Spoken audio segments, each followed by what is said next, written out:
திருச்சிற்றம்பலம். தில்லையம்பலம். பதிகம் 8. திரு அம்மானை.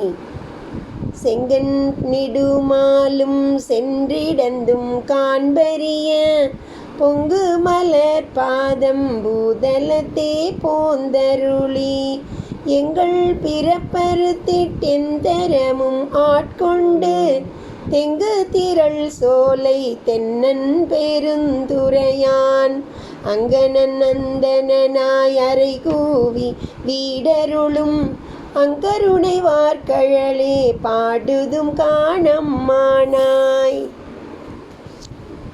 உலகை ஈரடியால் அளந்த செந்தாமரை கண்ணனாகிய திருமாலே பன்றியாய் பூமியை பிளந்து கொண்டு போய் இறைவனது திருவடியை எட்டவில்லை. அத்தகைய இறைவன் தனது திருவடியை பூமியில் நாட்டி தரத்தில் குறைந்துள்ள என்னை ஆட்கொண்டான்.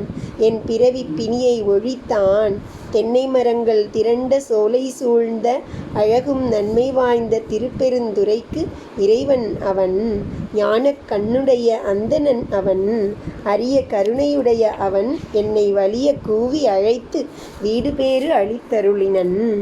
அவனை குறித்து நாம் பாடி அம்மானை விளையாடுவோமாக.